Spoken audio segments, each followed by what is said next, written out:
evening. It's my honor and privilege to welcome you to yet another BW Wellbeing Dialogue. It's a Saturday evening. I know some of you are kind of warming up to have a great Saturday evening and a good weekend. But life is incomplete without balance. Life is incomplete without a good body, mind, and soul. Today we have someone who can help you live a balanced life and have a balanced lifestyle. Let me welcome Ms. Deanne Pandey, who's a fitness expert, who's a well-being coach today to the BW Wellbeing Dialogue. Welcome, Ms. Pandey. Thank you for being in the BW Wellbeing Dialogue. First of all, we are here because you've written your third book, and we'd like to know the story, how and why. If we can show the cover of the book once again on the screen just before we get Ms. Pandey into a conversation. I'd highly recommend that you read this book, you buy this book, whether you buy a physical copy or you read it in the Kindle. Deepak and Mayank, if we can have the poster again on the screen. It's about balance. It's about the 13 simple ways to have a balanced life. So we'll talk to Ms. Pandey about how to achieve this balance and what are those 13 ways. But let me ask Ms. Pandey by asking out how have been the last 8 months for you personally and professionally. It must have been a change experience from the lives before March. So give our viewers and readers a sense of how have you lived your last 8 months. Firstly, thank you, Dr. Batra. Thank you to all your team for having me this evening. I mean, it's always a pleasure to talk about my books because I put in a lot of passion into writing, a lot of passion into book writing because I want people to learn and get educated and apply it to their lives. So going back to your question, the last 8 months for me is been very good. Firstly, on the work front, a lot of work started coming my way. A lot of Zoom webinars, a lot of educating people, a lot of workouts. I don't train people anymore, but I give a particular topic that they choose. A corporate company, we choose something on stress. I'll talk about the first book. I'll connect it to stress. And so the 8 months has been very good for me. Work-wise, on a personal front, the first 1 week, I was a little anxious because, I couldn't go to the gym. I had not set up a gym in the house and I couldn't go to a yoga class. I'm very much an outdoor person. I like to travel. I like to be with nature. So the first 1 week I was a little anxious, and then I started hearing stories the second week of people being, going through anxiety, depression, fearing, sleepless nights. And I said, this is my time to stand up and do something for people out there.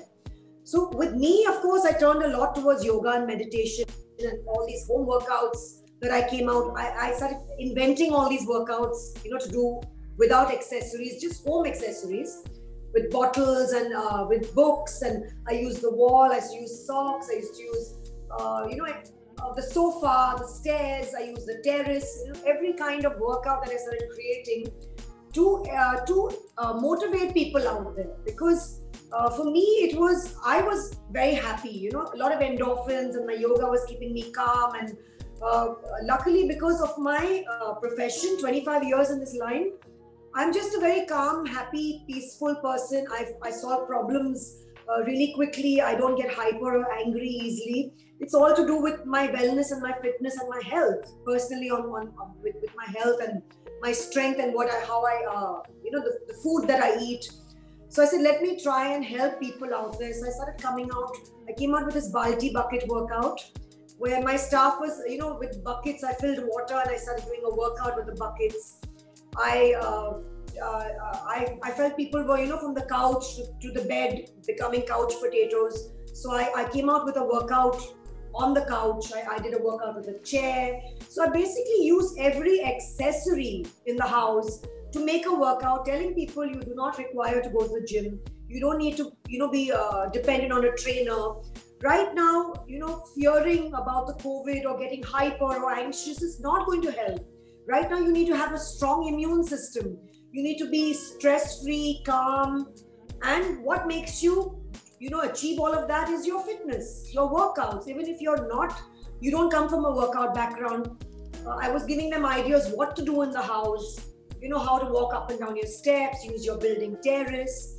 I think 6 months later, I got to go with a friend to Alibag. So I started doing a lot of outdoor workouts, on the bench, in the forest, on the beach.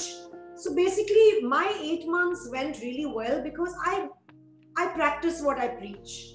I'm a very strong, positive person, and I like to do this for people around me, tell them, we're all in this together.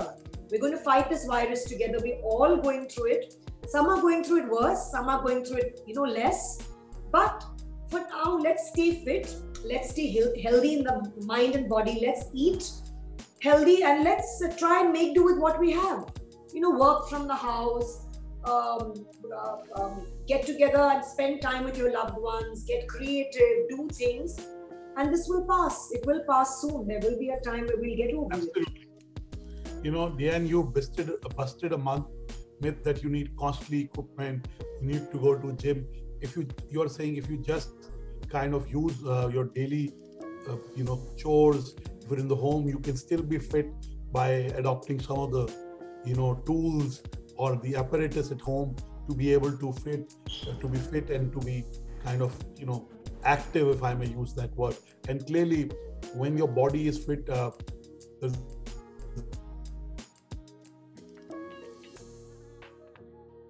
to enhance the joy aspect. And now joy doesn't mean having a big house or an expensive car. It's, little things in life. It could be doing charity work. It could be spending time with your loved ones. It could be creativity. It could be helping somebody poor. It could be praying. Joy means, deep, that gives you deep inner satisfaction, not material joys in life, like, an expensive bag, or not those kinds of joys, of joy. Like, for example, your parents or my parents being healthy during COVID time, our friends and, loved ones. So I would enhance that joy be brought about more in your life, the creativity aspect. We saw during the lockdown, a lot of people became creative. They became creative. They were cooking, they were baking banana bread, they were painting. My son started... The do-it-yourself economy, plus they say cooking is cathartic. It is truly, it adds to your well-being because there is a joy in cooking, there is a joy in feeding other people, So, it is cathartic. So go on. Yes. So to cut a long story short, home cooking. So I don't know how to cook, but my husband and my daughter are brilliant cooks. So my husband cooks, it makes him happy when he cooks away from his work. It de-stresses him, like you just mentioned. My daughter's a good cook. And I can't cook, but I like to clean. So that gives me happiness, clean everything. The moment you said clean, it went clean. I'm kidding. Okay. but I saw the visuals on Instagram of your home. It was absolutely like spick span, it was like picture perfect. The visuals in the background when you're doing the exercise, they were like,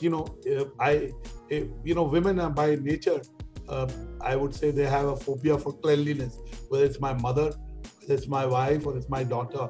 They all have phobia for cleanliness. And that's okay. That's a good thing. It's not a bad thing. They like to organize things. It's a good thing. It keeps the home in shape.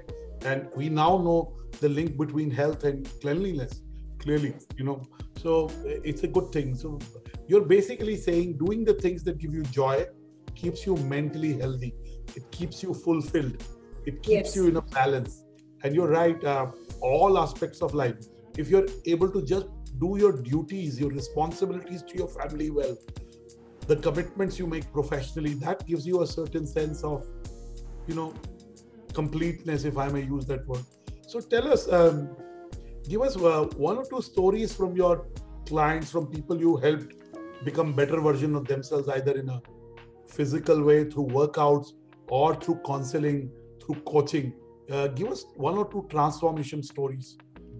So basically for me, I have ventured a lot into wellness right now because at the age of 12, I started working out, with Jane Fonda and all of that. So I got into training, and then I turned 15 or 18 years a lot into the wellness space, like forest bathing, detox retreats, moon bathing, walking bare feet on the sand or on grass, all of that. So when I started turning into wellness, the actual holistic wellness, my friends wouldn't understand. For them, it was gym, six-pack, being skinny, size 0, looking good, and they would do everything possible to look skinny and thin and have all the injuries possible, all the health issues. So for me, 15 years ago when I started preaching this and talking, nobody would understand and nobody would listen. So that's why I started writing books. I said, maybe through books I can reach a bigger number and people will get educated and will understand it's not about a six-pack. You can have a six-pack, but you can be, have anxiety, you can have depression, you can have injuries, you can have diabetes, triglycerides can be high. So basically it's all about wellness is a broad spectrum. It's so many aspects that need to be in balance. It's not just about being, having a six-pack or being skinny. That is in fact not really healthy unless you're an athlete. Athletes, are really fit and really healthy because they have to see their nutrition, they have to see their supplements and things like that. But for a layman to obsess about looks, I think it's an obsession. It's not a good state of your mind. So then I've had many clients and friends around. I've seen that and I've got them to live a balanced life via coaching, talking to them, where they see me, they see what I do, so they like to follow. So it's helped a lot of people to my Instagram. And then, when you have a coach or a guru or somebody you look up to, what they preach is equally important as what they practice, what they implement. Really, if there is a sync between what you practice and what you preach, then clearly you're in a position to help other people. Just through your own example, their confidence in you grows. Oh, I want to move to another thing. Sleep. That's an area of our lives sometimes we neglect. And we put a lot of focus, sometimes we glamorize overworking, we glamorize being over busy. We are not mindful. We are doing multitasking, which doesn't really help, in my view, and I've done that at some stage of my life. Give us a sense of why is sleep so important and how does it help physical well-being and mental well-being? Second, how does one become more mindful and be in the moment and do whatever one does in the best possible manner, and that creates its own fulfillment? Give us your inputs in these two aspects. So when I came out, when I wrote this book, the health, physical wellness, why I called it, because physical fitness is a part of, I came out with this term physical wellness, because it's so many things that have to be in balance for you to be healthy in the mind, body and soul. So in the health chapter, I decided to write about sleep, and I decided to write about self-care. Self-care is really important because it's not being selfish when you look after yourself first. Because firstly, as women also, we are mothers, we are wives, we are friends. We like to go out, we like to work out, we like to look good. We're trying to juggle so much and we want to be healthy and fit.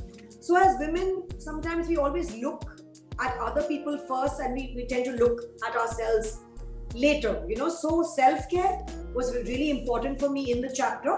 And I added sleep again. Sleep was an important factor in the second book and the first book also because it's connected to stress. And because me as a person, sleep has been very important. If I don't get that 7 hours sleep or I get disturbed sleep, I can't function the next day. I have little brain fog and I can't function. So I make sleep a very, very important factor of my life around people, my children, my husband, my family, my clients. Because I explain to them, like you said, it's not the same when you sleep at 10 in the night and wake up at 5 in the morning, as opposed to 4 in the morning and you wake up at 12. It's not the same. And you need to sleep and you need to dream. People don't get dreams nowadays. It's good to dream. If you dream means it's you got good deep sleep. You're in that phase of your sleep where you're dreaming and then you just suddenly wake up. So good sleep is very important. And if people have sleep issues, of course, I sit with them a couple of sessions. Whether are they having excessive coffee? Is the coffee agreeing with them? Are they eating a very late meal? Are they eating carbs or something that gives them, or sugar that gives them energy that they don't get sleep?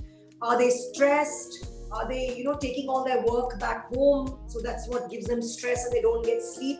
So I try to evaluate, I try to join the dots and figure out the root cause of what is not causing that sleep. I don't believe in medication. I don't believe in any of that.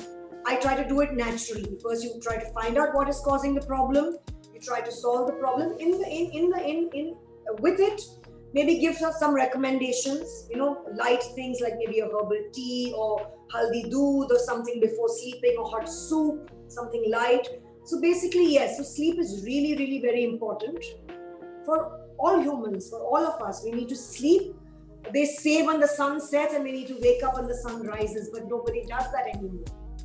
And yes. And then we have on top of it our phones. So artificial light, yes, artificial light, which is like, we are checking screens and we become screenagers. Now, you talk about role models. You said, I know I followed Jane Fonda and her career, and for a brief while from 1991 to 2001, she was married to Ted Turner of CNN, and then they divorced in 91. Ted Turner was her third husband, if I am not wrong. But in 1982, she launched her first video. And you're right, you said that in 82, you started looking at her video. Who are your role models in terms of fitness in India? And if I'm not wrong, she should be about 82 or 85 now, Jane Fonda, and she's still healthy and strong. And who are your role models beyond Jane Fonda? And who are your role models in India? People who you look up to who are fit. And when you say fit, in the way you describe mind, body, soul. So you're happy from the inside, not just looking good from the outside. Yes, true. So of course, Jane Fonda first, because I was really young and I remember working out, and I didn't know I would get into this profession because I'm a commercial artist in college. I'm an interior designer and architect. I've done my, my art and all of that. So I got into fitness because I was very passionate. So of course, Jane Fonda, because I used to just do the 90-minute challenge or a 60-minute workout, and I feel really good about it. At the age of 16, I got introduced to yoga. I used to just see, go to these yoga ashrams, and was very curious. I was very young. Let me try and, practice yoga, and I felt very different. I felt different when I used to work out, and I used to feel different when I used to do yoga. I used to feel very calm. So at that time, when I started promoting and preaching about yoga at the age of 16 and 17, I had people tell me that, yoga is for old people. Why are you doing it? You're 16 years old, you're 17. So I didn't give up. I kept promoting yoga, practicing it, but nobody listened till Power Yoga came out. And when Power Yoga came out, people were getting injured. It was a fad. And they did that because it was making them thin. They wouldn't understand the essence of yoga, the breathing, the asanas, how deep yoga goes and how many thousands of years ago. And I didn't give up. I kept preaching to my clients, making them practice. In my gym, I had a yoga studio, all kinds of yoga, never Power Yoga because it was a fad. And slowly, like 7 or 8 years ago, things started changing in India. More and more people started doing yoga, Iyengar yoga, Ashtanga yoga, Hatha yoga. And today, a lot of people are doing yoga, which is, I'm very happy to see all that change, because from doing only Power Yoga, which is a fad, and getting injured, they've turned around and they're doing yoga for its actual benefits, for being calm in the mind and body and the breath. And breath is what makes a difference. It slows you down. When you observe the breath, it also helps you be calmer and not react to things as you watch. So yoga is all about breath control, a lot about breath control. And, science has not just, the art of yoga, there is a science to yoga. And science has proved that yoga is very, very helpful for the body. It really helps you slow down, the breath becomes better. So clearly yoga is for all ages, for all reasons. So clearly you're right in the way you keep going.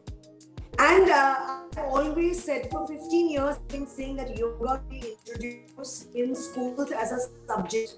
I was saying it 15 years ago, and I kept saying it, and news that there was a state somewhere in India, the first to introduce yoga as a subject. So happy, because Marathi, Sanskrit, they need to put it as a subject, because our students and our kids go through a lot of stress. And they need yoga, in school. They go through bullying, they go through social media, anxiety. There is so much expectations parents have, they themselves have them, and there's peer pressure, and they're balancing too many things. And with the phone in their hand, their days are longer than other people. They're dealing with time.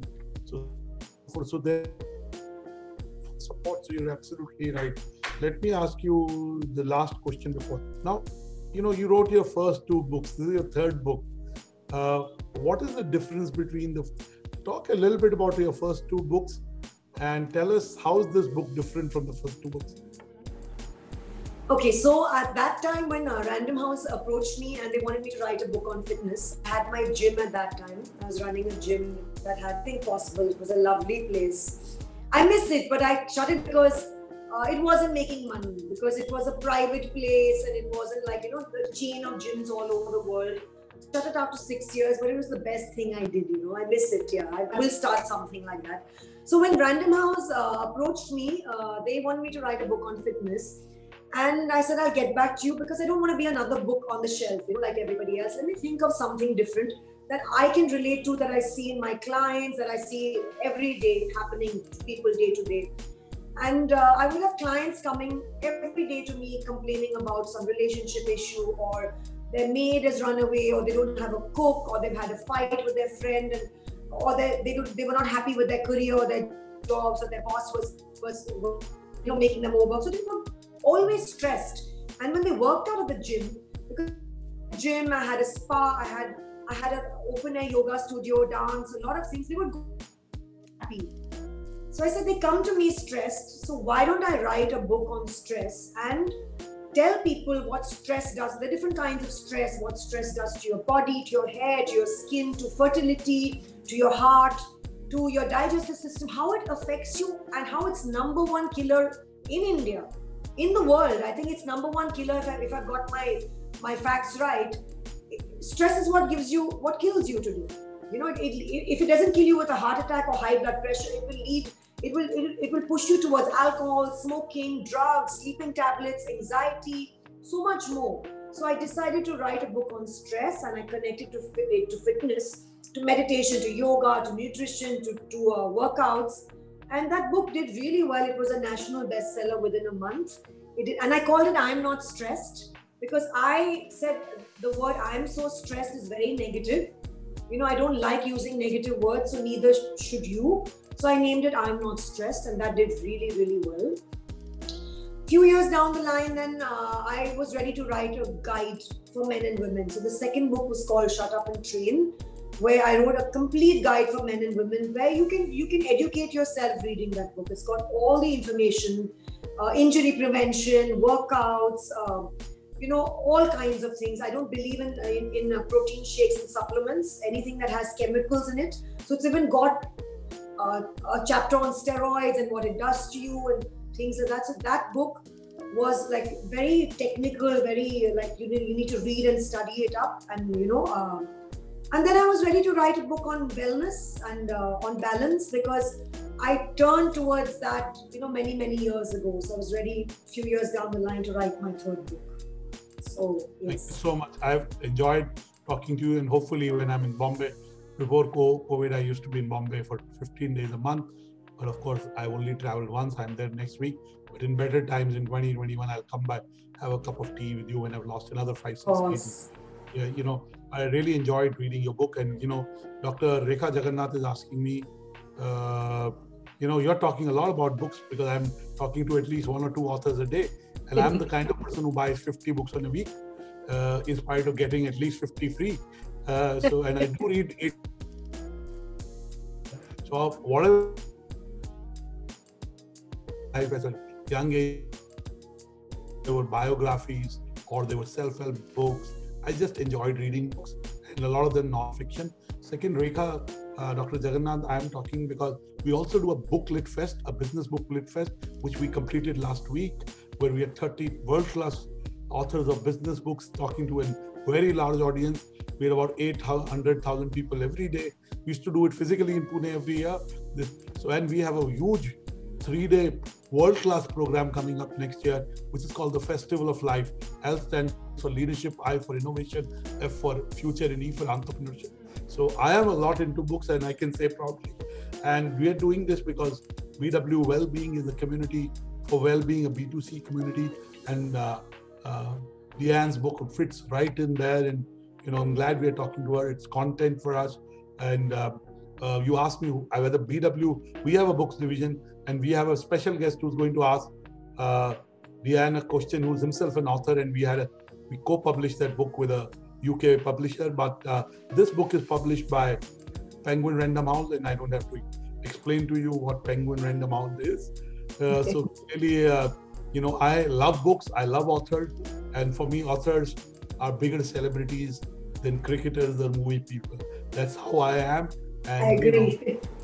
So I really look up to authors. And hopefully 2021 my book will come out, and my daughter's book will come out. I'm looking forward to beat her at maybe launching my book a month before her. And me and Prarthna share a birthday, so it's always a competition between us. Let me now bring in Mr. Paul Dupuy. He's the MD of Randstad in India. He's a Canadian who has lived across the world. His wife is Japanese. He's worked in 3 continents for the last 3 years. He's based in India, in Bangalore, and I'm missing meeting him. I met him just before the lockdown, and I had breakfast with him, and we were lucky enough to him giving us and our partners an opportunity to work with him on his book, his maiden book called The Rule of Five. So he's an ice hockey player. I can call him a friend, and I really value my friendship and my conversations with him. So let me bring you in. Thank you for being here for this live telecast, and let me get you face to face with Dian. Paul, go ahead, ask Dian the question you wanted to ask. Sure. Hi, Anurag. Great. Thank you for that kind introduction, and really enjoying the conversation today. Greetings from Bangalore. Hi, Dian. I was just putting up my Christmas tree. Talk about turning off and doing the things that matter. And I was listening to this and really enjoying it. And here I am Santa Claus. coming on to say hello. Next time I'll be on. If I know you're putting up a Christmas tree, Paul, I'll be dressed as a Santa. Kavi, do remember that? I think you'd be a very convincing Santa Claus, eh? Santa Anurag. Okay, thank you so much. So, Dian, you and I share a passion for both physical fitness and mental and emotional health. Lifelong passionate athlete and also a student of wellness. And as a CEO, I'd like to ask you a question. We have 60,000 people in India alone, and I often think about how we can do something our organization to help people move path towards wellness, especially in this world we're in. We're forced to work from home, and it's bringing lots of challenges, both in terms of physical fitness and health, but also mental health. And is there something simple that advice you would give to the leaders out there who are leading organizations, something they could introduce maybe to the companies as the first step, the awareness of wellness? Sorry, I didn't hear the last bit because it broke. Again, basically, Paul is asking you that there is an increased need for well-being of employees, for emotional wellness of employees. So how do you raise the consciousness of companies in terms of well-being? Individuals are very conscious. How do you make sure leaders in companies are more conscious about their employees with service well-being? So, I think what we've been exposed to, all the lives and the Zooms, we do all these Zoom calls. I think we need to encourage a lot of what's happening right now. My first live or my first Zoom call was done during the lockdown. And the amount of people that I'm educating through this, and they can be anywhere in the world, and you're talking to them and educating them. So I think a lot of this webinars and Zoom calls and lives should be encouraged. Corporate companies should have more of these, and they should have it every week, not once a month, every week. Make it a part that they talk one particular topic, maybe diabetes on Monday, maybe the next Monday talk about sugar consumption, maybe install, a canteen with a healthy menu. Encourage all of that. Have a silent zone, a silent place where people just go and sit where there's silence, because it's so important to sit in a room where there's no noise, like maybe noise pollution, because we're constantly working, our mind is, running riot, we are stressed. So these are some of the tips that I would encourage corporate companies to do. A silent room, it could be a prayer room, a silent room, a corner, a reading room, where they can just go for half an hour a day and just read and do something that they love, maybe play games, and then get back to their work. And the Zoom calls, the webinars, the lives should be made a part, because everybody is going through something in their life and everybody has to work to make ends meet. finance, look after their family, career stress. Everybody goes through it.